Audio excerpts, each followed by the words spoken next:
everybody, and welcome to Anime Sickos. It's the podcast for geniuses, and the only podcast in which we look at the four pillars of modern misery: anime, gaming, posting, and jobs. I'm Tom, an anime sicko. I'm Joe, an anime sicko. We've been promising for 2 episodes that the next episode's going to be normal, and finally it is, because we've said our preamble. The last 2 ones we didn't, because they were fucking goofs, but now we're back to the mines. We're going to make some animation. It's going to be an anime episode for you folks. But before we get to our vanishingly rare anime episode, we got some patrons to name from the Patreon. We got 3 lovely patrons who are giving us Patreon money.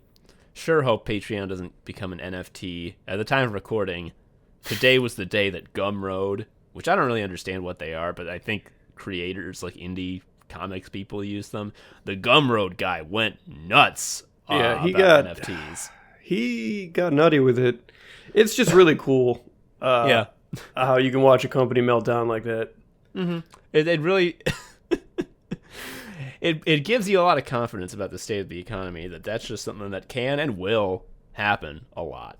Anyway, so our first patron we got a name, and Joe, I often not complain. You complain like all the time. Yeah, well, not about this. I'm often struck by the fact that I can't intuit the correct way to pronounce the patrons' names based on just how they're spelled, because often you can pronounce them multiple ways. There's multiple ways they could very well be accurate. However, not the case here, because I need to thank our latest patron, Dan. That's it, Dan. That's so to the point. Thank you, Dan. Yeah, that's like a real slam dunk. That's a line drive to left and the field. best Street Fighter character. Yeah. He's in the pink key. Our next patron, that's going to be Cameron Ray. Another slam dunk pronunciation-wise. I know that's right. Cameron Ray, thank you. Are you going to go 3 for 3? It's possible. Actually, I can say it right now, no, because one of the people at the writing center at DePaul, where we both worked, I don't think we knew we both worked there at the time. One of the people in charge had a similar last name to this, which I thought I knew, but I was corrected when I said it once because I did it wrong. So our third patron could either be Logan Laughlin or Logan Laughlin, or possibly a third one, which I didn't know. Is definitely Logan. It's not like Logan. Like Logan is how it is. I'm putting my money down on that one at least. Thank you, Logan. Last name value. Yes, thank you. And if you want to be a patron of ours, well, don't you know you're going to go to patreon.com/animesickos. You don't have to do it. The show's free. It'll always be free. There's been 2 bonus episodes we put on Patreon only. Both of them are me just yammering about JRPGs without a point. I just I'm like, here are all of my opinions. You got the itch is what happened. Exactly. Shit that it would be negligent. It would be stupid to put it on the main feed, but it's there. Anyway, that's not the point. The point now is that we fucking watched anime for the first time in like a million years. We're gonna talk about it. I gotta say, getting back into it, we picked a bummer of a series. We sure did. We picked the first show we're gonna talk about today is 86, and like the other show we're gonna talk about, its title fucking sucks. Really confusing. Doesn't really tell you what it's about. Yeah, what is this number? Is it mean something? Luckily, it does. Otherwise, it would be even worse title. Basically, the 86 is a group of non-citizens who pilot coffins with legs, and they have guns on them. Yeah. And their job is to basically die. Yeah. So okay, picture this, folks. We open on a wonderful, beautiful, high-tech civilization where everyone lives in prosperity. This is and as we pan over the scenes, we sort of intuit a strange quirk of the people who live in this society, namely that they are all Sephiroths. This is an all Sephiroths country.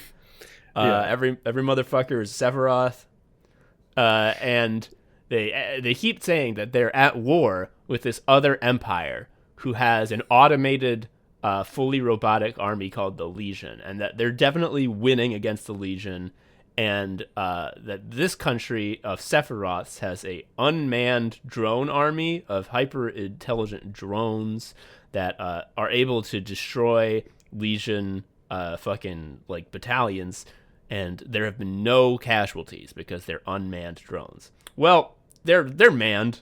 They're manned by the 86. They're so manned. There's at least one person in all of them. Yeah. The 86 is an ethnic minority from the 86th district who have been legally designated non-people. And this is one of the most genius moves. I really appreciate the boldness and confidence of this move, which is the fact that the unmanned drones have people in them is not a reveal. It's not even a reveal to us. It's not a reveal to the people in the show. Like, our main Sephiroth characters are all in the military, and in the military, every fucking guy is like, I hate those 86 in the drones. I'm glad when they die. They're so dumb. There's no ambiguity about what's happening. If anything, the only thing you're not supposed to do is talk about it. Yeah. But everyone knows what's happening. Like, our main character, Lena, is like, she had an experience earlier in her life where she had to face the fact that the 86 are, in fact, human beings. And so she's kind of like an activist. She thinks that this whole situation is so bad. And she has to, like, she gets called to give a speech. Not a speech, a guest lecture to, like, the cadets at military school. And she does this whole big, like, I'm an activist thing about, like, the 86 are people. They're not unmanned. And one of the students just raises their hand and, like, points at their textbooks and says, actually, miss, it says the 86 aren't people in the book. The rules say that they're not real. So I don't know what you're going on about. And the teacher is like, that is true. You should shut up. This is actually a really nice plot move, because the secret isn't what's scary. It's the complacency and the not talking about what's happening is what's terrifying. Yeah, I mean, because not to make this, not to harp on our old catchphrase, but the whole show is the machine will have blood. Like, that's it. Like, that's it, and that's all. Mm-hmm. And the game is just making sure the Sephiroths do not see the machine extract blood. Like, it just has to happen out of their field of vision, because it's bad vibes. Like, there's I love this shit. The main character, we'll actually get to, like, the plot later, but the main character on the Sephiroth side, there's a main character on the Sephiroth side, and then there's a main 86. And obviously they're separated by, one of them's in the safe little city, and one of them is in battlefield hell. But the main Sephiroth lady, Lena, I don't remember, I think it's Lena. I'm going to say Lena for the rest of the episode. Has, like, a best friend who she talks to, and she will, like, moan about, it makes me so sad how the 86 are being mistreated. And the friend will sort of humor her, but, like, doesn't really care that much. And every time they're hanging out, she brings Lena a metaphor dessert. And Lena will be like, it feels like there's so much that we could be doing to save these people whose lives are just condemned to be blood, to be meat for this awful war machine that accomplishes nothing. And she's like, that is pretty bad. However, they are there, and you are here, and you can do nothing about it. Please eat your metaphor dessert and forget about the injustice. I love my metaphor dessert, and I'm watching at home nodding and being like, my metaphor dessert is anime. Yeah, yep. The other genius move here is the mechs. When we talk about mechs in anime, we often think of a bipedal robot, a Gundam, if you were. A robo guy. 2 legs walking around. It's got either a big sword or a gun. Definitely got a shield. That's part of the rules. That's not what is happening here, because if you had basically a very extremely awful military program where you send expendable people to fight an autonomous legion, you wouldn't spend a bunch of money on a nice robot. You'd stick the guys in coffins with guns on them, and Yeah, you'd stick them in Elon Musk's child coffin that he used to get the kids cut in the that were stuck in the cave. they, you know what they are? They drive metallic skeeters from Wet Dry World from Mario. That's what they are. They also have a grappling hook, which I gotta say is so fucking funny. It is very funny. We don't need to dwell on that, but these mechs move as you would think they would because they're just like shitty little coffins with legs. But then they kind of do some Attack on Titan moves with the grappling hook, which is kind of goofy. Yeah, it's very funny because like when I heard that it was a mecha-based anime, I sort of was like about going into it, even though I knew it had become highly recommended. I was like, ugh, mecha. I'm not, because for me, a bipedal robot, a robot that's shaped like a guy is like a fundamentally unserious thing to me. Like it works in Gurren, like the Gurren Lagann was right to have it be robots shaped like guys because it's a silly show. And maybe if the robots are in space, not like affected by gravity, then I'll be like, okay, you can make them people shaped. But if we're like on the ground and there's a guy shaped robot, I'm just like, that's dumb. Tripping on power lines, crushing a school. Tripping. That's really it. Like, why would you ever make a robot that could trip? And it's just like, I think we talked about this with fucking John Haysher, the Sickos scientist. But I'm just like, every time a mecha falls flat on its back, I'm just like, you got to get out now. It's done. Yeah, like you have to get a new mech. Yeah, like, well, every single weld is broken now, and the pilot is goop. But then they just get back up, and I'm like, that's stupid. I don't agree with this. So it's very good that instead of having there be Gundams, it is just a fucking child coffin that is made of like thin aluminum with like 6 spider legs. I also like that the fucking gun on the top has like a big comically huge clip that they have to change when they run out. Because it's so, like, they really did spare every expense building these terrible mechs. Yeah, everything about like their kit seems like it was put together from spare parts. Yeah.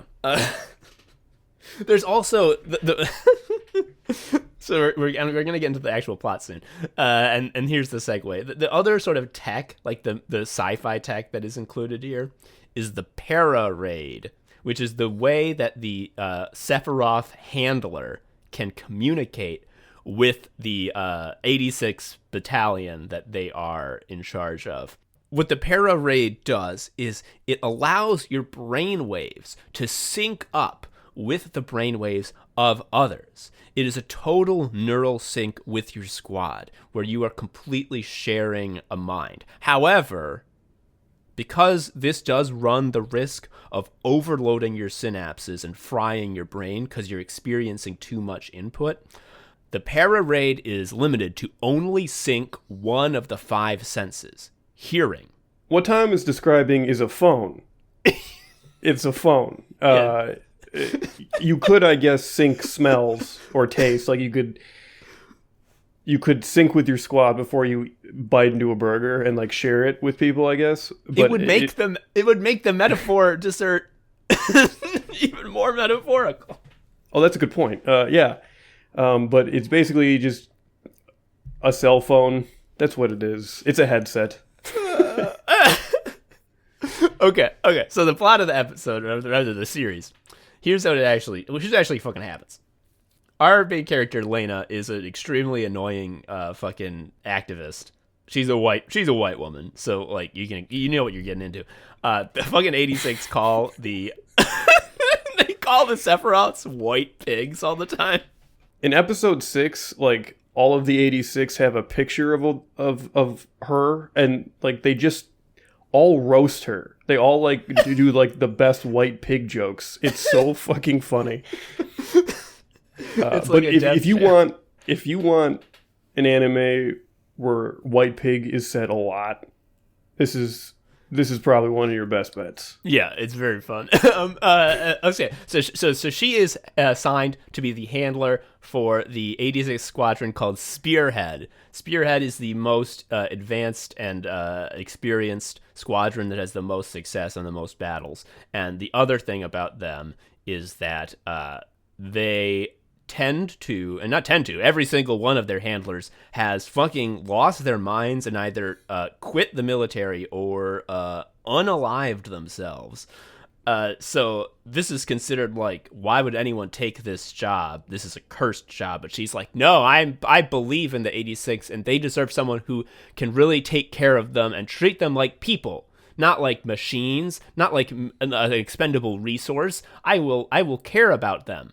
So she takes on this job, and the main 86 boy on the other side, the other protagonist, is what's his name? Like Greg Reaper.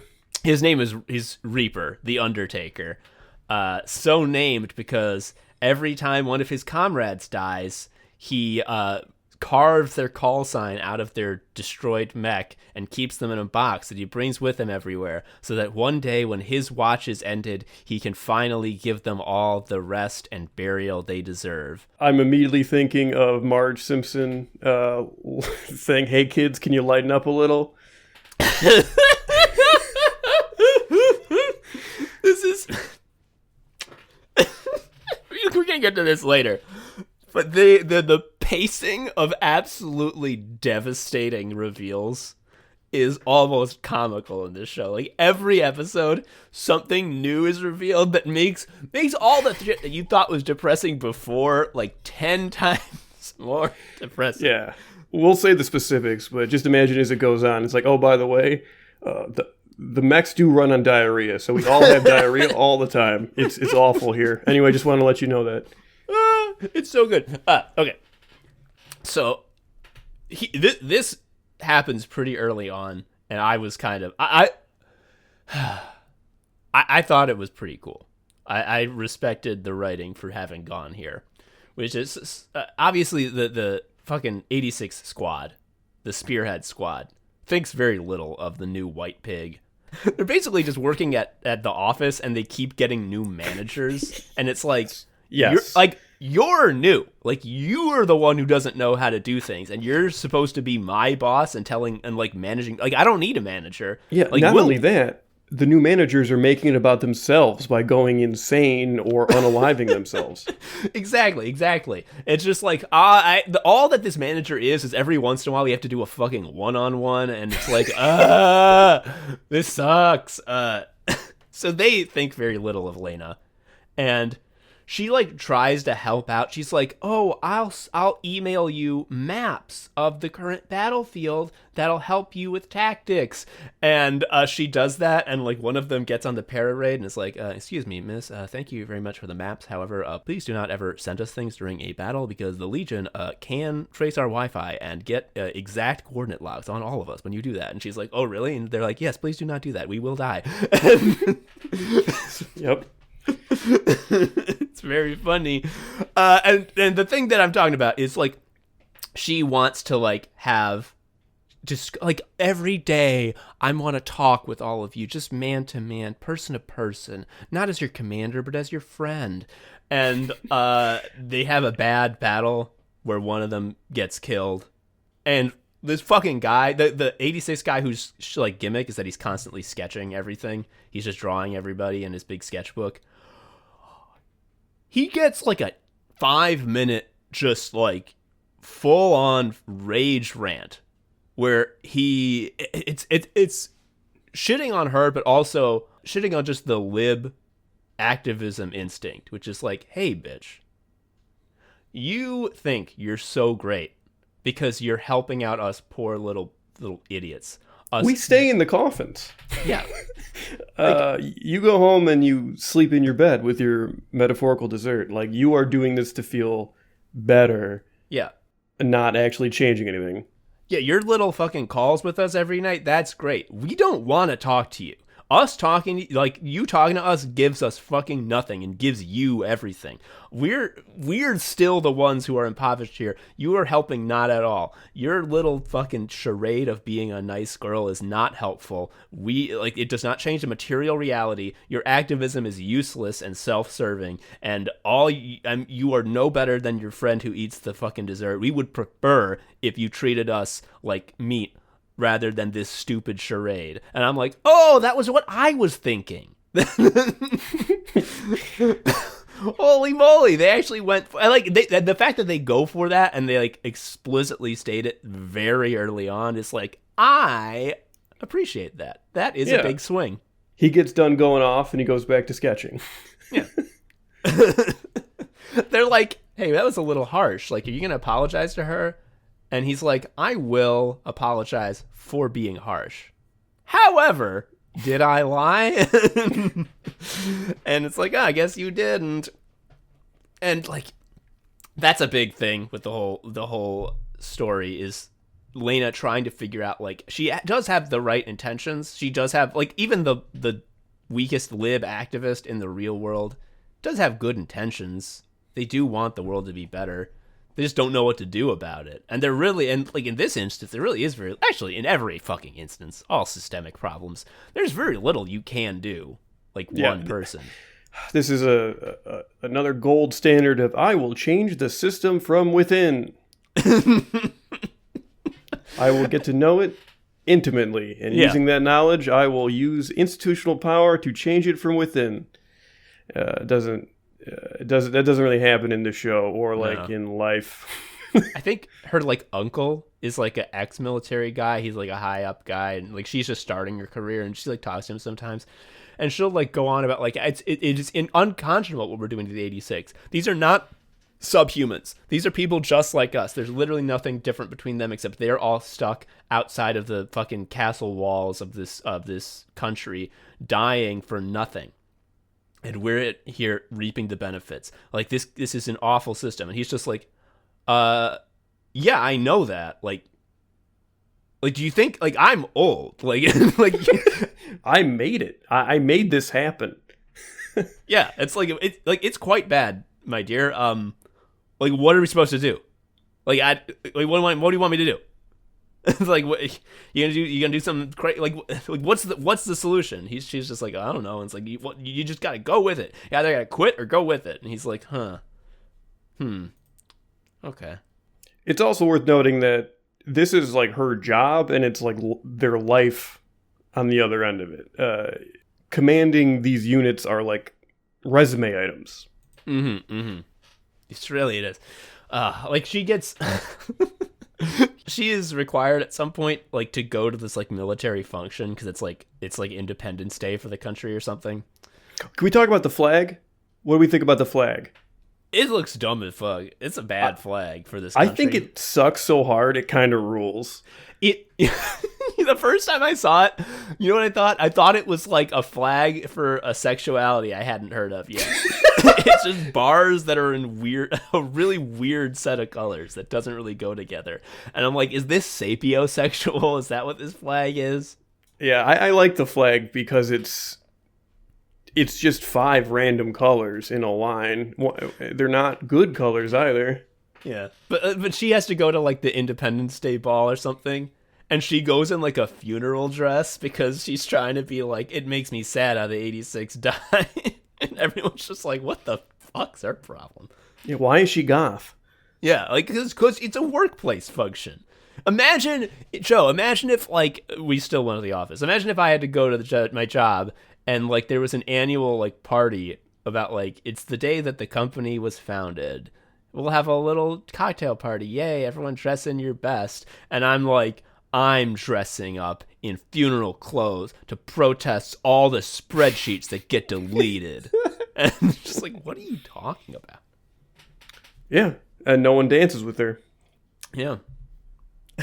Joe, I've been trying to set you up to say what you wrote in the Taskade. I'm just going to read it out loud. She wore a black dress to the Revolutionary Ball because she hates getting her pussy ate. Yeah, it's true. That's called characterization. Okay, she hates it. She wants everyone to know that she doesn't want anyone to come near her.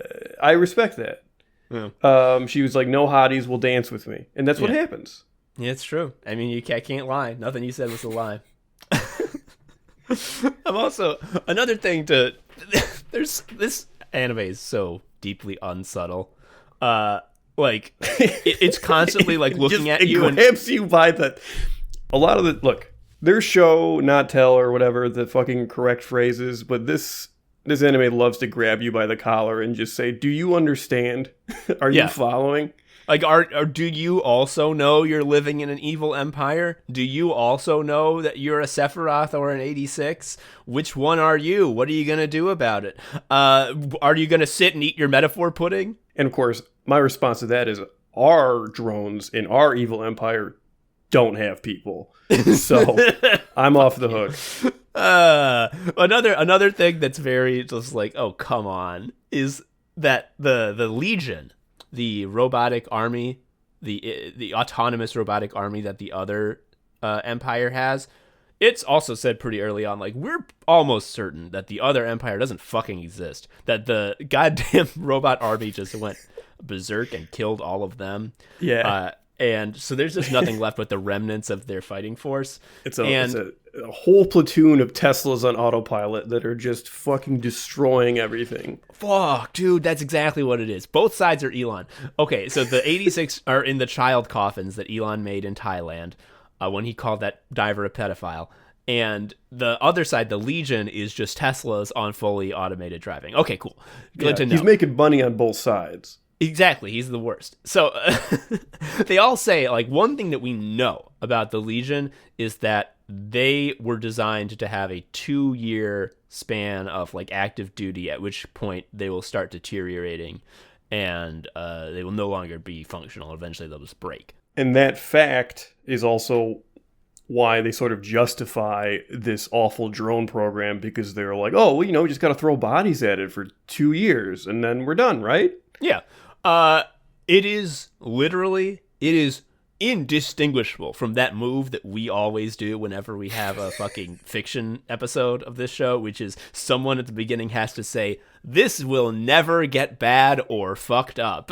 And it's like, uh-oh, oopsie. Oh, fuck. Because, folks, what do you think? What do you think's going to happen? What do you think the truth really is? Do you think that's true? Do you think there's only going to be 2 years of active life for these fucking robots? No. Because it is one of the shit revelations, do we want to just do the escalation of just like how bad their life is? Yes.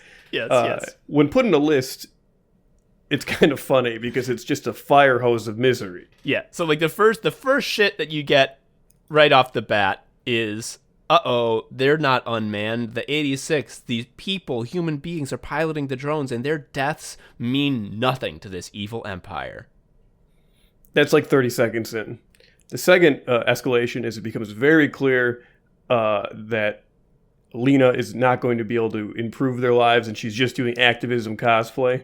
She is not the lifeline for these people that she thinks she is. And they know this immediately. Yeah, and then she has to come to terms with the fact that, like, she thinks that this is her chance to be a good person. She knows she lives in an evil empire, and she's like, I will do some good. And she is revealed, like, excuse me, ma'am, like, this is not some good. This is like, you're in the military. Like, the military is the person that's making us be dead, and you're in it. Sorry. Fuck you. Yes. Shit number 3 is, the Legion's not going to break within 2 years. Actually, they're, like, making a lot more of them among themselves, and in fact they're like debuting like new models that are even better at fighting than ever before. Yeah, they figured out how to give birth somehow. Sorry.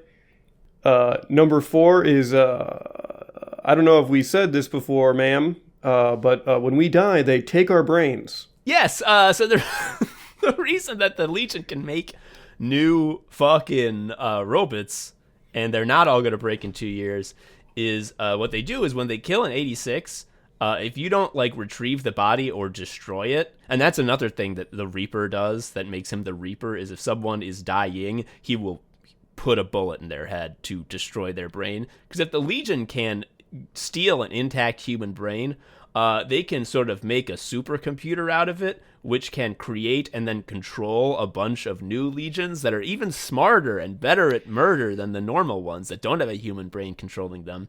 If they get a completely undamaged human brain, it becomes like a fucking general that is super powerful. And shit number 5 is Lena eventually discovers she's like the spearhead unit. What is the point of this unit? Like, what is the history? Like, what makes it so special?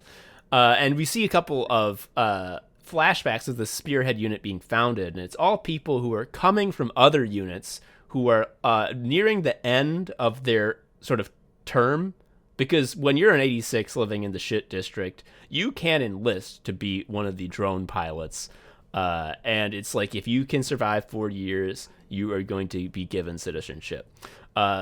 Well, turns out, actually, when you hit the fucking third of your 4 years, you get transferred to the Spearhead unit, which is the kill you on purpose unit. And if you still don't die a year later, they will give you a special reconnaissance mission to just fucking walk endlessly into Legion territory until you die.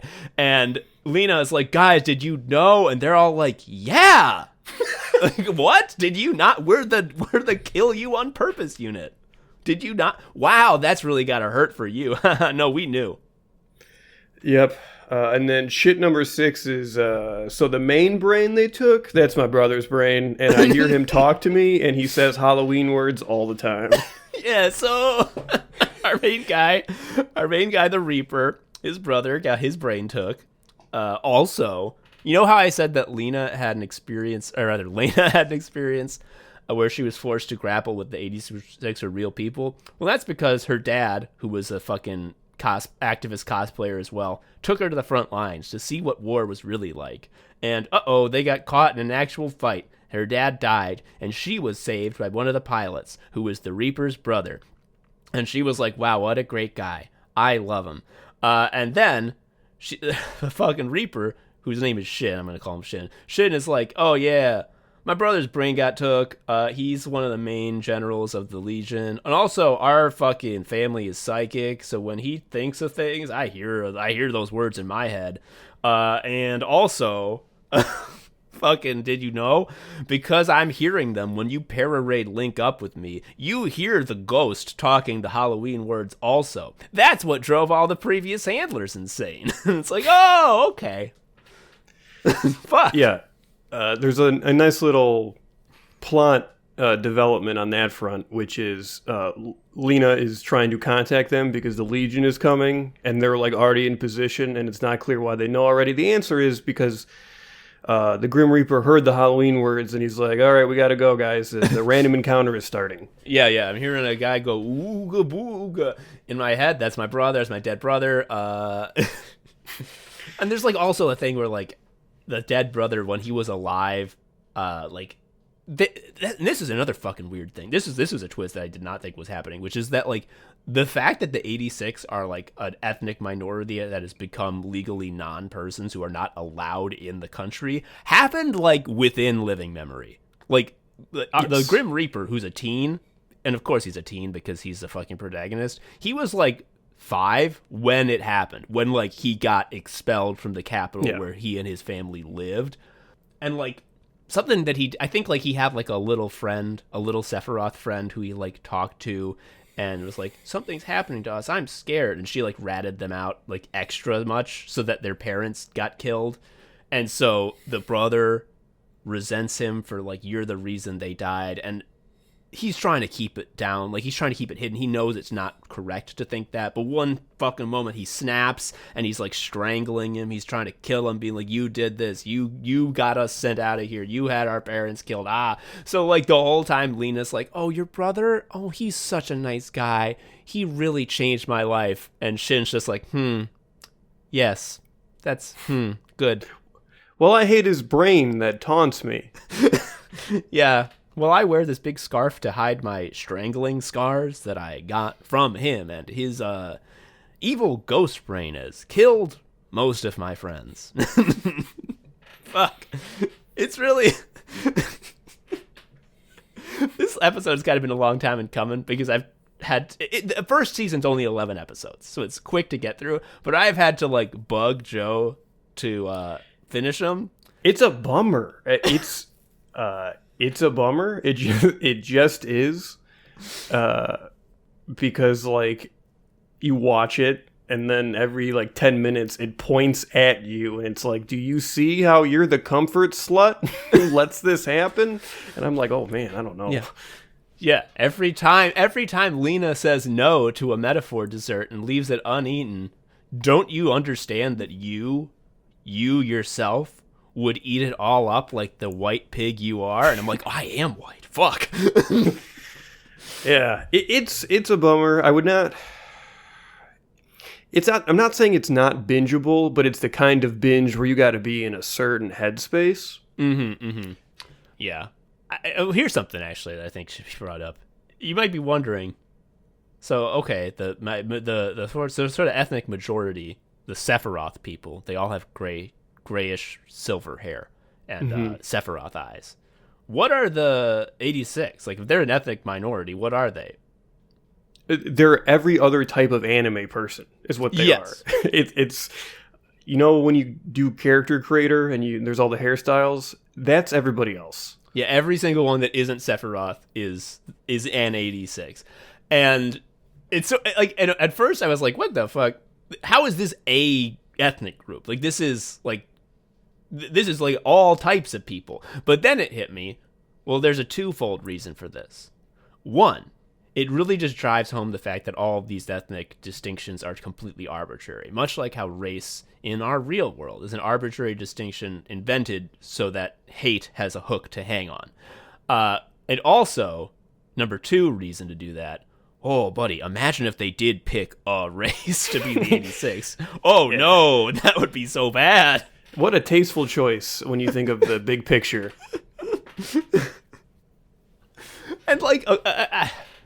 one thing about this show, especially because it is dealing with very, very explicitly and on purpose with like real world issues, the real world issue of the machine having blood, as this runs the risk of having people stop you in the middle of your watching in order to tell you the ways in which it has bad politics. That's not. I just want to make this is an anime Sickos promise from both of us. We don't give a shit about that because here's the truth. Nothing has good politics. Nothing does. How many anime series are based on like some sort of military high school or some sort of like hierarchical society where powerful wizards are on top? You see what we just sort of is baked into the genre that we accept? A Final Fantasy VIII life where you live in a military academy is not neutral. You're starting from that point. I just, whenever I see people doing that, I'm just like, who is this for, you know? Like, are you getting paid? Like, is this your essay for school? Or are you getting paid to write an article? Because otherwise, like, what is the, like, I know the anime's got bad politics, folks. Like, I knew that before. So, like, you're not enlightening me. It just feels like you are nitpicking your own. You're intentionally lessening your enjoyment of something by being like, I need to tell everyone about the problem that it has. Like, I know about the problem that it has. Like, it's anime. Know. Like, I knew it when I was like, it's like, you know what it's like, Joe? It's like if I were to be like, you know what's great? Dragon Quest 1. And someone was like, there's a lot of random encounters in that. And I'm like, yeah, I know. It's actually kind of the point. It's like, did you like? It's not like, yeah. What I'm getting at, it's like not a own. Yeah, it's a non-issue. Mm-hmm. I mean, the fact is, the politics are good enough. The fact that they even talk about, like, sometimes there are systemic problems that you can't solve on your own, and trying to solve them on your own through the system is not only futile, but like. It is reprehensible to think that is doing something. And it's like, okay, that alone is like not only good for anime, like that's so much more brave than fucking any show. So much shit is just too cowardly to say that. Yeah. Which is not to say we love this the way we love like Mob Psycho 100 or some other stuff we've talked about, because there are some weaknesses. Yeah. We kind of talked up the mech, how we like that it's this coffin. It's off spec as far as mechs go in anime. Yeah. And when they fight, like the action scenes are dope as hell. It's the mechs are 3D animated, and it usually 3D animation anime looks kind of crappy. This looks great. It makes the mechs look sort of dirty and shiny / grimy, and it allows them to move like with quickness and weight that would be a lot more difficult to do hand drawn, where they would have to cut a lot of corners and make the fights less cool. The 3D also makes them look like shitty and cheap in a way that if they were actually drawn and animated well, you'd lose. Yes, yeah, because you could tell, like, you could see the dollars on the screen, and that would make it, that would weaken the effect, which is supposed to be these mechs are fucking junkers. Right. But other than that, other than the mechs, this is the biggest flaw with the show. It has zero visual identity. The fact that it is an animated fucking show is absolutely nothing. Like, they do nothing with it. Every single motherfucker looks like they came out of the fucking, like, someone bought a book of, like, how to draw anime characters, and you open to the first page, and they're like, here are a couple examples of anime characters you might see. And they were like, we're done. That's them. And they correctly prioritized that, obviously. The Sephiroths would be the most powerful ones. They are the one-winged angel, after all. Just like every time we have a scene of just like people talking, it might as well just be a radio play. It might as well be a fucking visual novel, because there's nothing going on visually that is at all interesting or unique. And the story does carry it, like the story and characters, and the fact that it is saying things that other shows just don't, makes it worth a watch. But just like visually, it is so fucking bland. And it brings me to mind this tweet, Joe, that it's a tweet from December 22nd, 2021. Since I saw this tweet has been living in my mind, and it becomes truer every day. And this is from @SplendidLand. I do not understand gacha games. Anime girls are a fundamentally worthless resource. There are so many of them, and they don't look different enough to care about the minutia. You can see 800 trillion of them on Google. Anime girls should legally be considered a kind of grain. That last fucking line. I feel that's so hard. Like, these fucking default template anime characters are grain. What's your favorite specific piece of couscous? Like, which one do you want to build a shrine to? It does feel like that, dude. Like, especially when they fuck it, like when you see someone being like, oh my god, look at the one I pulled, and it's just like, who is this? This is nothing. Like, this looks like an NFT is what it looks like. It looks like someone just loaded in like 15 hairstyles, 15 eye styles, 15 noses, and like 15 fucking like bangles, and randomized it. And that is unfortunately what every fucking character in 86 looks like. They look like grain. They should be Playmobil guys. They should. Yes. Remember Decadence? Remember how half the fucking people were cyborgs who were minions? There were minions in that show. Like, every time it switched, it was so funny. It was so funny. Okay, they don't, maybe not Playmobil guys. They could do claymation. They could like, imagine if fucking... What's the saddest claymation piece of art about war? Like, this would be a great contribution to that field. I think the current winner is Chicken Run, but they do get out of the blood machine in that one. So yeah, it's not that depressing. I don't think they get out of it in this one. Like, just imagine that, because it's just so annoying to be watching this fucking animated show. Animation, you can do anything you want. You can draw anything you want. You're not limited. And yet they decide, I'm going to go with the anime house style, where every single visual decision was made in advance because it's the one that everyone uses. And because of that, every time I fucking see these characters, I'm like, this is nothing. Like, I could not describe Shin, the main character, to you at all. He's he's a sort of mopey, dark-haired anime boy. Nothing else about him is notable visually. And that's so annoying, because he's a great character who carries the show, but he's just nothing visually. It sucks. Yeah.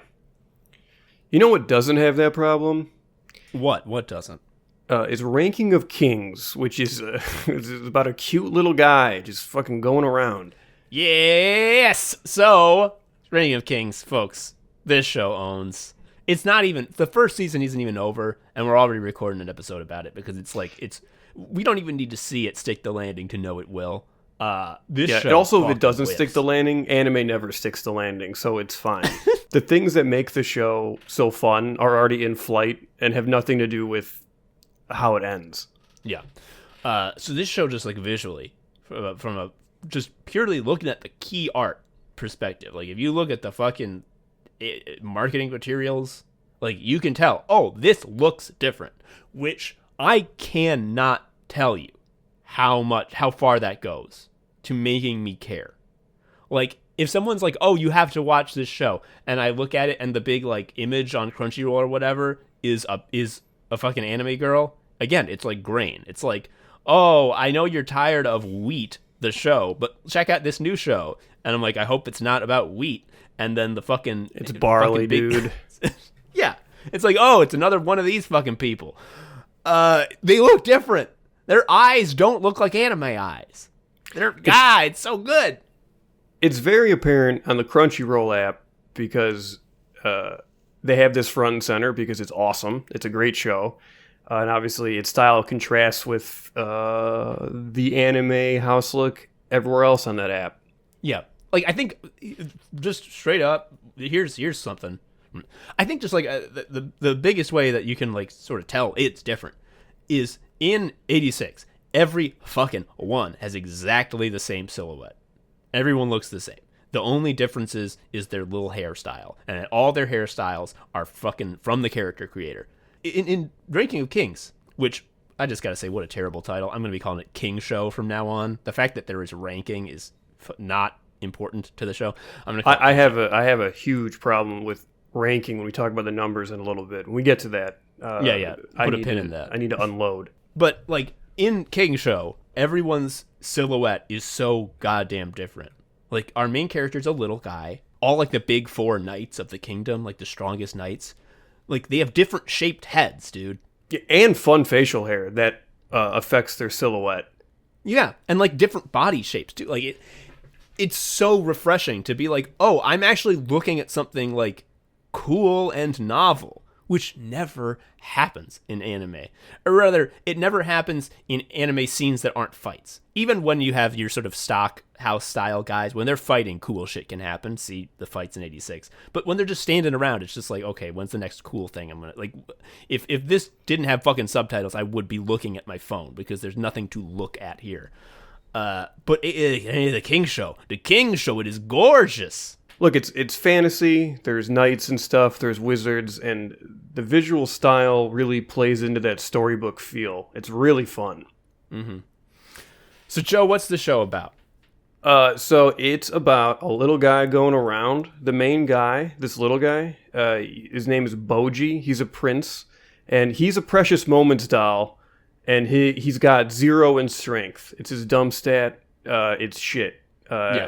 Everyone's like, Boji, you're the prince, but like it really sucks when eventually responsibility comes to you because everyone knows you're useless. Yeah. He is also deaf, and he also can't speak, and he communicates by reading lips, which not everyone initially even knows because they think he's like, dumb. Yeah, they think he's like a grade A moron. Yeah, because when he makes sound, he goes ah, which when you're used to someone saying words, you're just gonna be like, that's fucked. You should be saying words right now, little kid. That's what a baby says. This kid's a baby.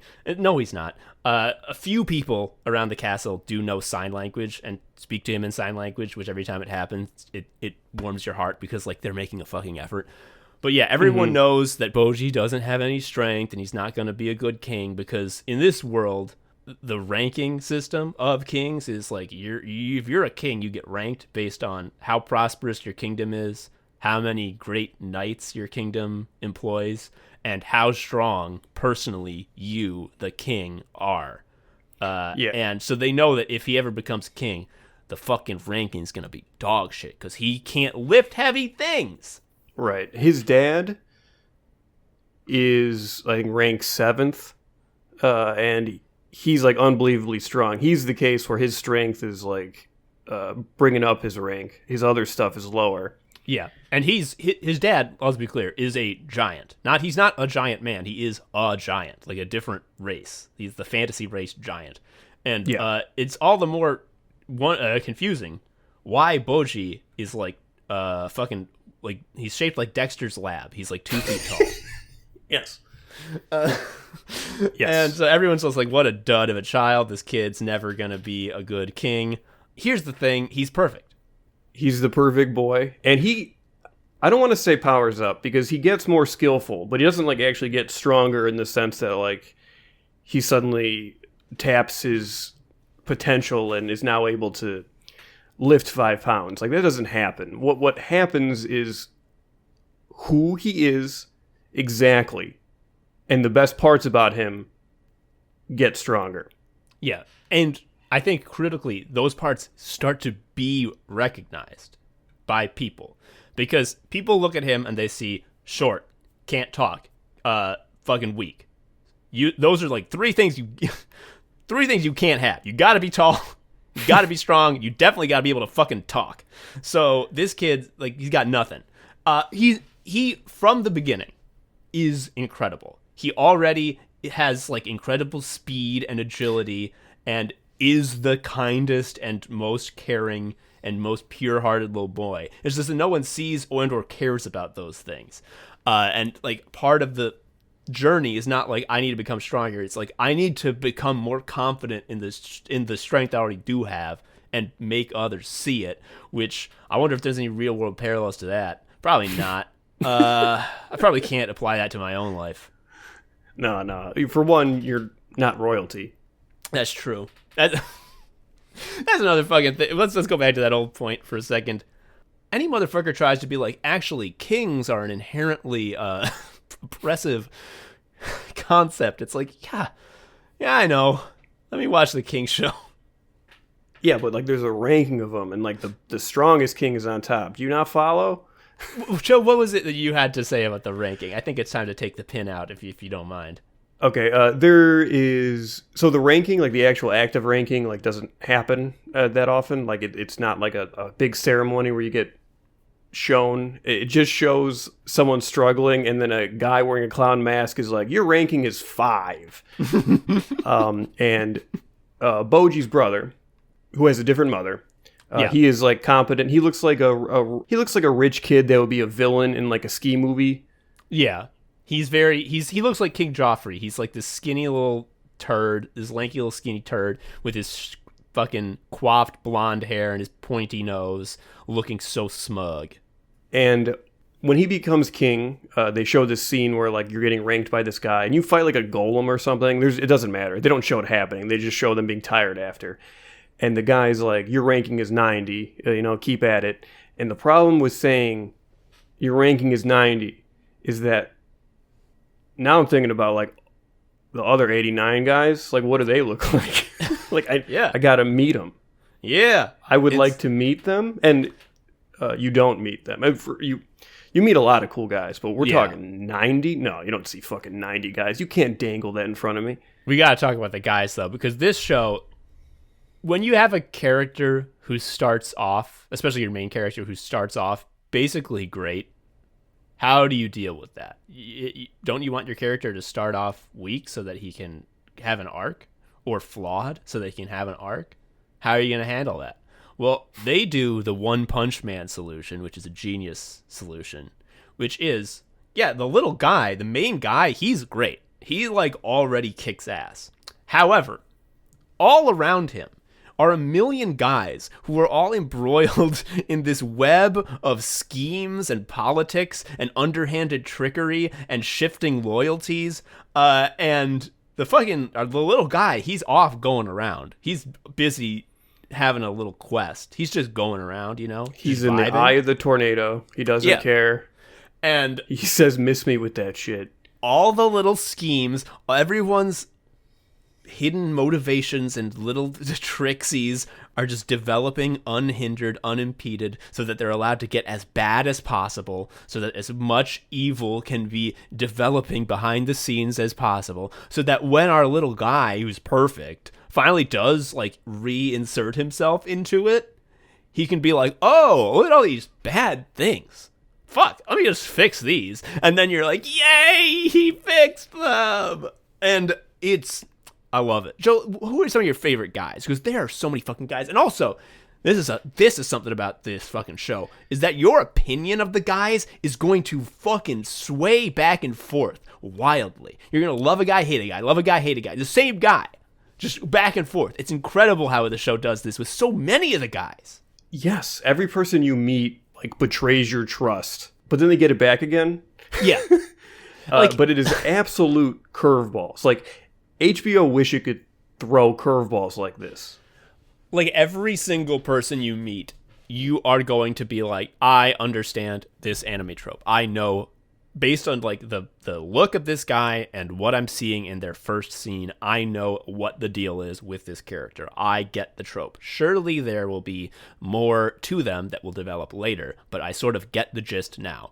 That is, with the exception of Boji and Despa, who will come up later, that is always wrong. You are always fucking wrong about your first impression of these characters. Like, the queen, the Boji's stepmother, Queen Healing, is, you think, a stuck-up, prissy, arrogant, annoying queen who's really mean to Boji, because when Boji comes home nude after having given his clothes to his goth pancake friend, she's like, Boji, this is not kingly behavior. And you're like, this is just another one of those people who doesn't see how great Boji is. No, she fucking loves him so much, dude. Yeah, all the flashbacks are her like trying to learn sign language, so he wants to spend time with her. Yeah, because he doesn't want to spend time with her because he is a little guy who is sad about his mother is dead and he misses her and he doesn't want a new mommy. His mom, his biological mom, was also a giant, to be clear. Mm-hmm. The scenes where he's a newborn and she is holding him like in her hand, he's like a pea. He's like a green pea.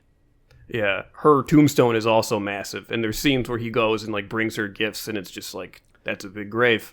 Yeah, there's like, oh god, both Boji and his brother Daida have a sword master who's teaching them swords, and Boji has like the great swordsman, like the best in the kingdom, and Daida's sword master is Bebin, who looks shifty, and his sort of like gimmick is that he can control and command a legion of snakes, and he has like dark bags under his eyes and is kind of creepy looking, shifty, a notably mustache. Evil mustache. Yes, and also his sword is curved like the way evil guys have curved swords. So you're like, okay, Domas, who's Boji's master, he's handsome, he's the best swordsman, he knows sign language, he's one of the few people who talks to Boji in sign language, which means that he respects him enough to know that like he's not an idiot, like he just needs to be communicated with in a different way.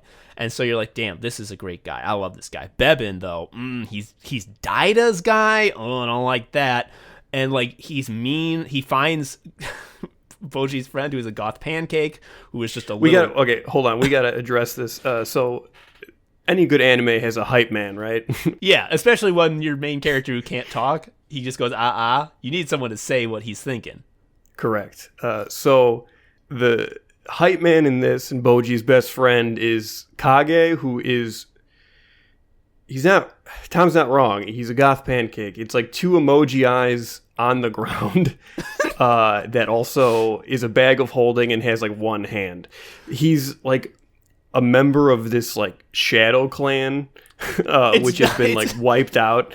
But he himself just looks like a spot on the floor with two eyes. Yeah, it's like, it's not really explained. It's like, oh yeah, the shadow clan of assassins. They're assassins, and it's like, are they fucking people? Because it's just a goth pancake on the ground.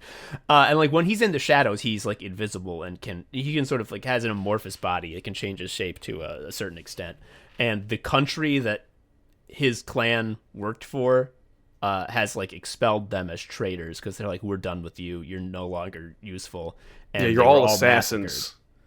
There's a fucking episode where all of them are killed except Kage, our guy, he's like Superman, shot out of the homeland to go find his own way in a different world, except not in a spaceship. There's a scene where his mama is telling him to run, and he's like, are you gonna be okay, mama? And she's like, of course, we'll meet up. And they bring like a light mage with them who does this like spell that makes a big like boom, and a huge light just blares on this meadow where his mama is hiding, and she becomes so visible, and they all come after her with swords, and it's so sad. I hate that fucking light mage. Why'd you cast that damn spell? It's really good characterization and everything. It's really good story construction. If you can make people like want to cry about a black spot on the ground. Yeah, dude. And when Bebin meets him, because like they become friends. Boji and Kage become friends. Kage is Boji's hype man. We know that, okay? We're not going to get into the specifics. Boji's hanging around the castle because he's like, I want to fucking be around Boji. So when he does some dope shit, I can be like, damn, did anyone see that shit?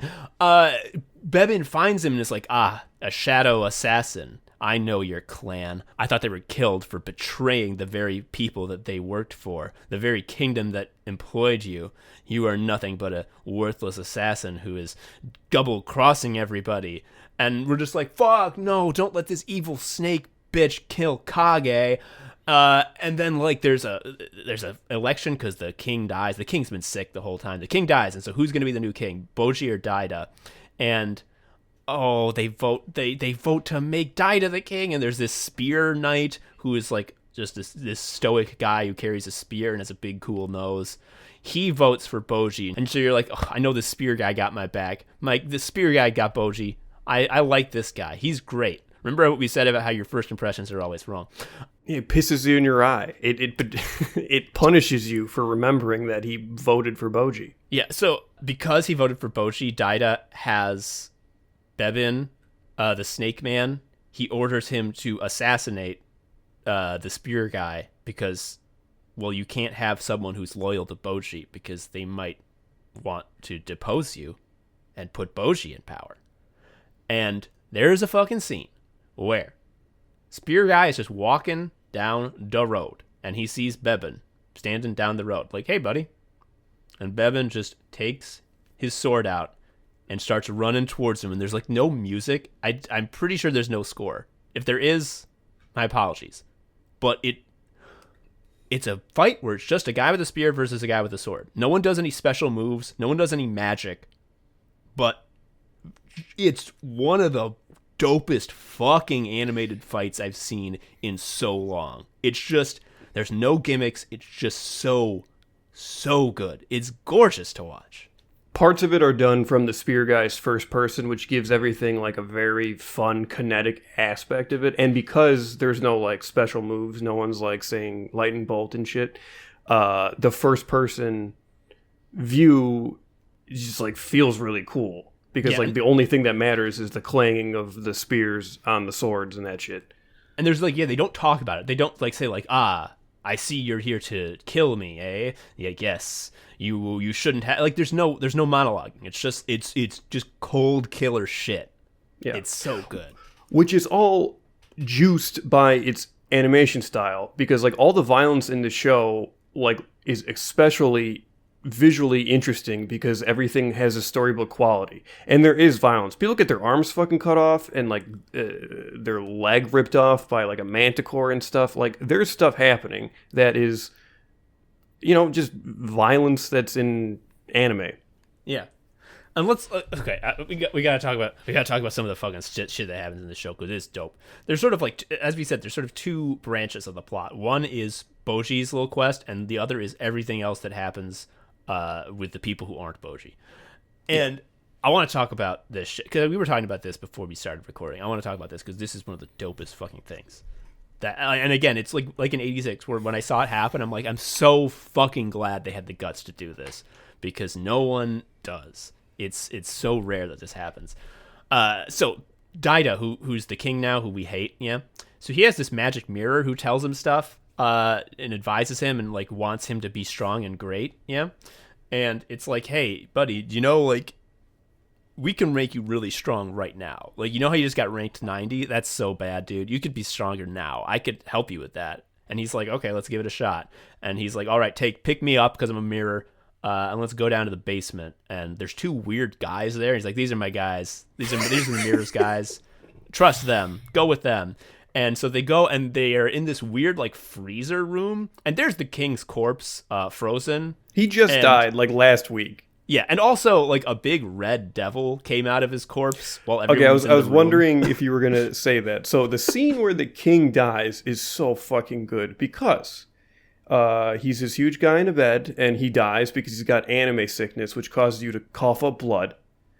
And when he dies, he passes peacefully, and then his family's there, right? So everyone is there at the foot of his bed, and then a huge demon comes out of his mouth and like is on the bed, doesn't say anything, and points at Boji, and then disappears.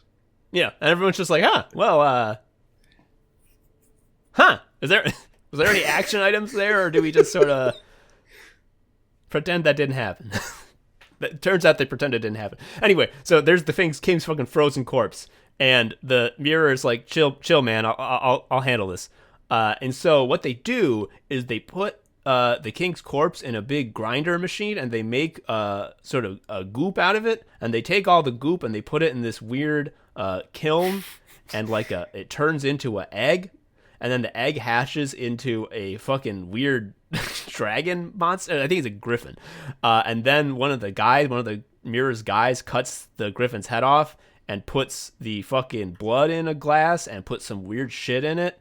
And the mirror is like, all right, Dada, you gotta drink this and it'll make you strong.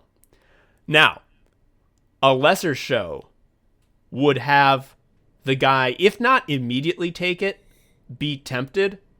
What happens is Dida, who's been quiet for this entire time, is like, buddy, there's no fucking way in hell I'm going to drink that juice. Like, that is 1,000% cursed juice that's going to kill me, and I will die. You're out of your goddamn gourd if you think I'm going to drink that juice. I can think of like 100 reasons not to drink that juice. I actually hate you now, Mirror. Like, you've betrayed me, and I'm not going to fucking listen to you anymore. Bye-bye. And it's just like, holy shit, yes!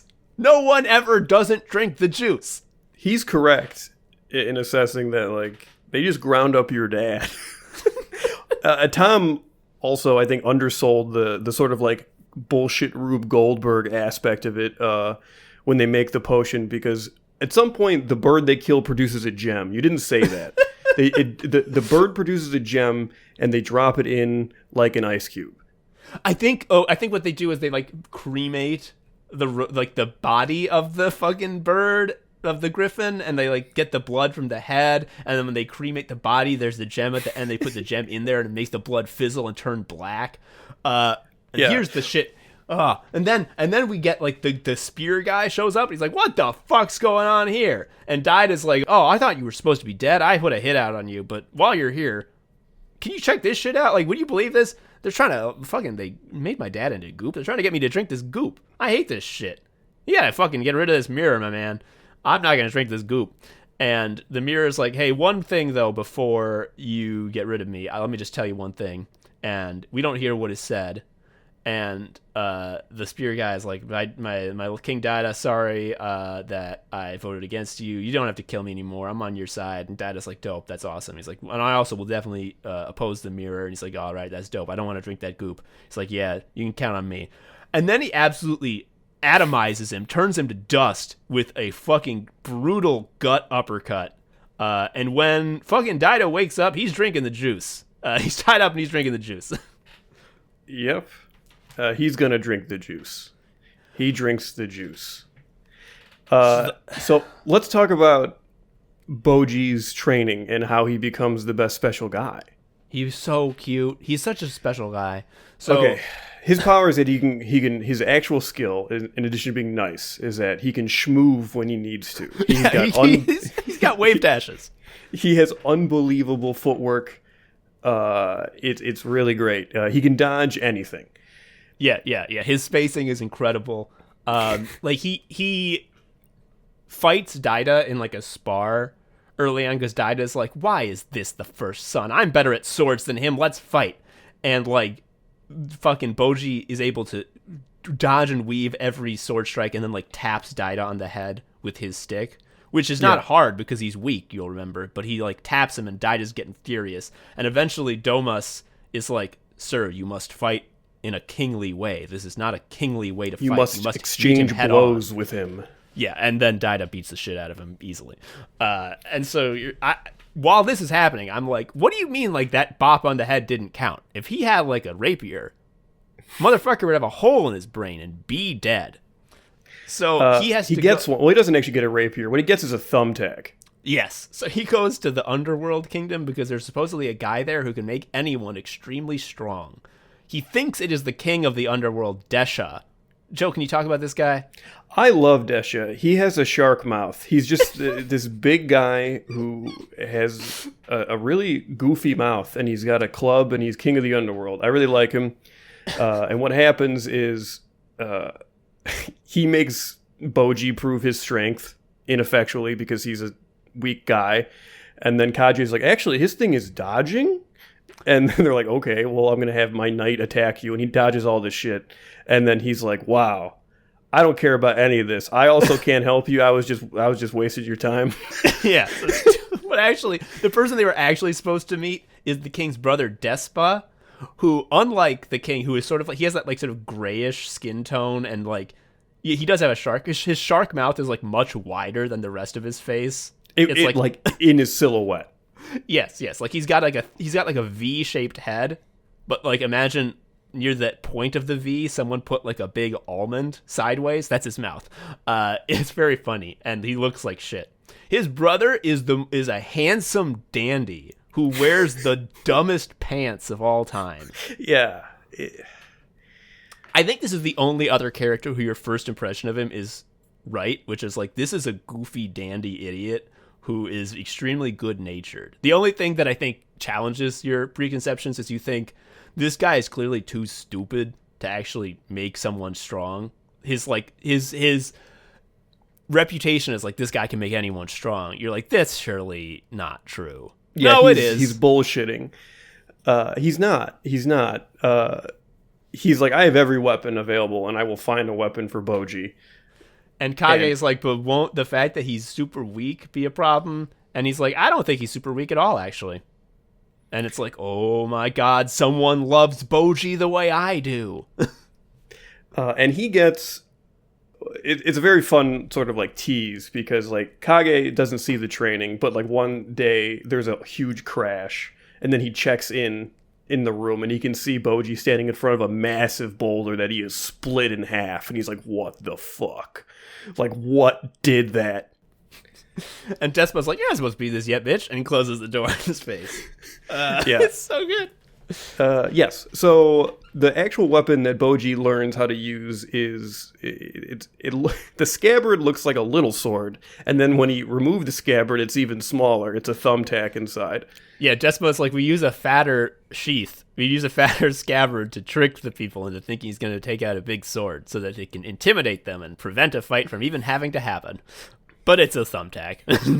It's a thumbtack, and it's like, why is that the best weapon forever? They let him take it out for a spin, and basically, in combination with his amazing dexterity and dodging, he's just like, now he can kill anyone with a slight prick of the thumbtack because he has perfect coordination and can hit any pressure point. But he will never do that. Despa's like a genius, and he's like, I know all about the nervous system. I can show you where the nerves are that when you poke them, it will non-lethally make someone turn numb and unable to move for an hour. And it's just like, what the fuck? And he's like, son, do you know about atoms? And it's like, who knows about atoms in European fantasy? And he's like, here's how atomic bonds work, and here's how you can break them with your thumbtack. And it's like, holy shit, Despa rules. Yeah, so what's being established here is that Boji's not getting any stronger. It's just he learns how to put his very limited strength exactly where it needs to go. And this whole time, we're learning more shit about the fucking king. Because turns out, you know what that juice did? Well, it reincarnated the dead king into Daida's body. So now Daida is the king. And much like how the 86 piloting the drones isn't a reveal, really early on, Daida's like, hello, I'm not Daida. I'm King Bossa, back again from the grave in Daida's body. Don't ask me any clarifying questions, for I will not answer them. And like, this is another sort of betrayal, because everything up to that point, King Boss has been pretty benevolent. He seems to care very much about Boji. He seems like a good guy, and now this is happening. Yeah, and like, he loves both his first and second wife. By this point, we know that Queen Healing is not an annoying, mean, arrogant woman, but like the best character who we love so much. And we didn't mention this much, but her in the flashbacks where she is like trying to befriend Boji and get him to trust her. She's wearing like fucking Harley Quinn outfits that she's go dressed so like a hard. playing card. She looks like a deck of bicycle cards. Yeah, she looks like the Queen of Hearts. It's so fucking good. I like want those outfits in real life. Anyway, turns out all along the king has been in love with Miranjo, a witch who lives now in the mirror. I think it trapped in the mirror. Unclear what her purposes are or how she knows King Bossa or how she made him so dedicated to her. Also, like, something she said to the fucking spear guy made him into, like, her most loyal servant. He is holding her mirror for the rest of the show and is, like, doing anything she says. And it's like, what is going on? Like, what is this about? What's the deal? And like, there's one point where King Bossa and Daida's body is like in prison, and something happening where like the queen is in danger and she might be killed by like Miranjo, the Mirror Lady's monsters. And he's like, no. And he gets up and uses his immense strength to tear back the bars of the prison cell, and he walks out to stop the fucking shit from happening. And then he just sort of stops, considers, has a sour look, and then goes back in the cell and sits back down. He's like, what's going on with fucking Bossa and Miranjo? Holy, yeah, tell me. And yeah, meanwhile, like this is a new type of horny, maybe. Yeah, it sucks. It's too horny. Oh, also, I think the way that speaking of horny, the way that he like won over the new queen is he picked up a huge log and with his immense strength crushed it in his hands, between his hands, until the entire log was crushed into a diamond. Which, that's a good move. There was a really dumb joke in Andy Richter Controls the Universe that I really fucking liked, which is he's at work and he's like trying to impress a girl. So like there's this old woman who is in a wheelchair and he like heals her and she stands up and then he crushes her head into a diamond to impress this girl. And that's immediately what I thought of. Yeah, it's pretty funny. Holy shit. This is also sort of immaterial. But this goes to the fact that like the character designs are like good and cool. One thing that anime perverts always love to do, if you criticize anime, is they use this argument. I will now say it. Listen, some women just have big breasts. It's natural. That's not sexualized. That's just how they are, you know? If you had your way, there would be no big-breasted women in anime. And those real-life big-breasted women would have no representation. And then there's always some white knight girl who shows up and is like, I have big breasts. And I identify with Gurren Lagann Yoko. It doesn't make me feel uncomfortable. She then gets 1,000 of the sweatiest DMs of all time. Anyway, yeah. All this is to say, Queen Healing is the first ever actual example of that, because she has Mondo boobs, but like it's never made a big deal of, and she dresses normal. Like she doesn't have them out. Yeah.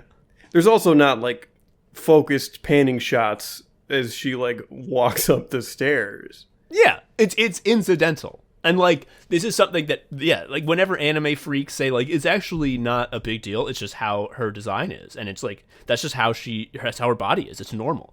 This is like the first time that has ever been like yeah. It's the first time it's been possible to say that in good faith. When people say that, normally they're drooling. Yeah. And normally they're like, well, yeah, sure, there's a ton of like panning shots where they're bouncing and there's a lot of shots of her in the shower, but she has to shower. What, do you think she's going to be stinky? She has to shower. You shower. Aren't you nude in the shower? It's not weird. And it's like, no, it's weird, dude. There's plenty of shows where they don't show people in the shower. They show people in the shower in 86. They don't show people shitting either. I know it happens. King Show rules. I love it. I love Boji. Yeah, he's just like the best. He's basically steamrolling all of his problems with wholesomeness is what it is. And it's really nice. You know what the equivalent of like learning special moves and getting power-ups is, because he didn't really do that. The equivalent for him is just when a new guy gets it about him.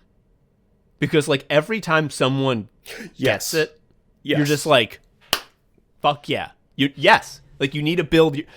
When you were all alone, when you were just a little guy who was going around and it wasn't going great, and everyone thought you were stupid and worthless and had no potential, well, that sucked for you. And then you met your goth pancake homie and things started turning around. And then Bevan started being your homie and things started turning around. And then Despa started being your homie. And then Despa's friends. Oh, this is a heart render. This was a moment where I thought Despa was going to betray me, because they go to, like, the bar to celebrate Boji finishing his training, and some ruffians come in and are being rude, and a brawl begins, and Despa is like, Boji, why don't you use your new skills to put an end to this right quick? And he does. And it kicks ass. In addition to using his sword, he also fights unarmed, which is so fucking funny, because what he does is he lets the enemies rush at him, and then he sticks out his little baby fist, and he makes the slightest contact with their chin, and they get concussed and fall down. Yeah, it's incredible. And then later, it's like time to go home, and Despa is like, you guys head home, I have something I need to do. And he goes to, like, an alley, and he meets the ruffians, and is like, great job, boys. And you're like, oh no! Like, did they just mean girls him? Like, is it not real? No, it's real. He was just like, thank you for doing that. That was cool. And then they were like, we were so scared of Boji. When he took that sword out, I shit myself. Yeah, that MF was strong as hell. I know you paid us to have a fight, but, like, I didn't think you'd be that good. Man, this is the strongest guy you've trained yet. And it's like, new homies in his corner. I love this. I also like the fact whenever someone correctly states, you can't beat Boji, you would lose. There's a part where Dasha, the king of the underworld, the guy with the shark mouth, well, there's another confrontation with him, and there's like, oh, they're going to do a showdown. And Despa is there, and Desha and Boji are about to fight. And Desha's just like, you can't beat Boji, though. Like, he's going to kick your ass. You would lose? Like, why are you doing this? And then Desha is like, yeah, he would. Yeah, he would. Like, he just kind of sizes him up and is just like, yeah, it's over. You're right. Okay, I'm going home. Yeah. Fuck. It's so good. So here's the real thing about this show. Is that me and my wife watched this, and my wife does not want to watch anime, not because she's not interested in it, but because, one, we both find that dubs, 9 times out of 10, are unlistenable. There are good dubs, and those are a blessing, but most of the time we're just like, oh, fuck, turn this off. And she wants to be doing some shit while TV is on. She wants to be, like, playing on the Switch or something. So if there's a subtitled show, that cannot happen. So because of that, like, binging an anime is, like, not something that she's gonna do. And, like, investing in a series, it's an unrealistic ask, and that's fine. I was like, let's watch one episode of this King show. People like this King show. We both watched all of it. Every night we're just like, let's watch a fucking episode of King show, and we're like, oh shit, yeah, King show. Oh, King show. Unprecedented level of buy-in from spouse on King show. And we watched all 14 episodes on Crunchyroll and thought, and I don't know why we thought this, but we thought, that's the first season done with. Great. One of the, like, I'm ready to put this in the canon. Like, all-time great anime series for non-freaks. We can recommend this to anybody. It's like, it's just so good. You don't have to hedge it at all. Incredible. I can't wait for season 2. I then found out a while later, fucking season 1's going to be like 23 episodes. It was not anywhere near over. And we were already ready to be like, it ended in a weird place. There wasn't really a lot of resolution, but, you know, that happens sometimes with anime. You know, they're adapting manga. The manga didn't know that it was going to be the end of the first season there. Anyway, we'll wait. And it's like, no, there's going to be fucking more. It's so good. It's good. And it's just, to be honest, one of the reasons I had trouble finishing 86 is because I kept watching the King show instead. Because, look, there's the Coffin show where everyone's like, I miss my brother. I hate that his brain tells me that he's coming for me. And I hate that I am going to die no matter what. And I could listen to that more. Or I can watch the little guy like continue to win. Yeah, in this episode, a bunch of super criminals are sprung from the clink, and each of them has their own special gimmick. Will Boji defeat them all? Probably. Yeah. It's like, I love this. This is what anime's all about. This is the promise anime made to me all those years ago. It's finally coming to fruition in full. It's so good. And Joe, here's something that blows my mind. I keep seeing this. And part of it is because I read the comments, which I do on purpose to make myself furious. But also, I'm seeing like people like who I trust with like good taste saying similar things. People will say, "This show's good. Don't let the art style fool you." Or, "I know how it looks. I know. But seriously, look past that and give it a shot." That's my foot in the door. That's my foot in the door. I feel like I'm in Insano world when people are saying this. Just on sheer novelty alone, you have the bog standard sort of like, I don't know, anime guy. How to draw anime type people, like just looking at you from Crunchyroll. And then there's one box on the screen with this little Precious Moments guy, this Snow Baby. Even if you're not interested in the material, you have to admit that, like, it's different. Yeah. And like people are like, don't let the art style fool you. Like what about the art style would fool me? That it looks great? And it's like, some people are like, it looks like a kiddie show. Like, no, it fucking doesn't. Like, no kiddie show has illustrations this good, has colors this vibrant, has animation this fluid, has characterization this good. Like, the are fight you fucking scenes are kidding wonderful. me? Like, they're really fucking good. Like, what about this suggests anything but excellence? None of it. It's fucking amazing. It's the best looking anime in years.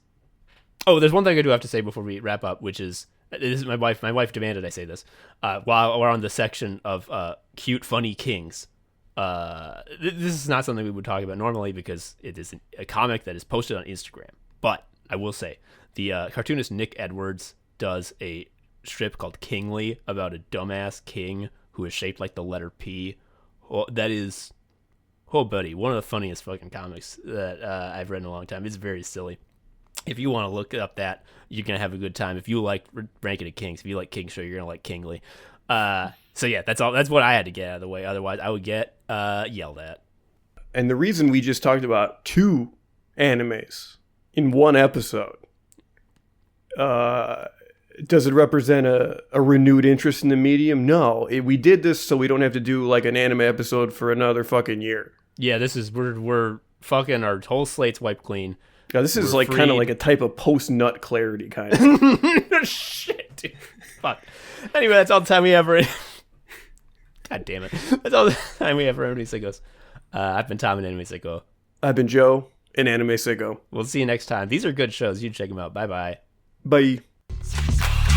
Thank you for listening to Anime Sickos. I've been Tom, a sicko. You can follow me on Twitter at TomHarrison19. Joe is also a sicko. You can follow him on Twitter at ShariaUncle. You can follow Anime Sickos on Twitter at Anime Sickos, or email us at animesickos@gmail.com. Please leave us a review or something. I don't know. Tell a friend. Anyway, until next time, bye.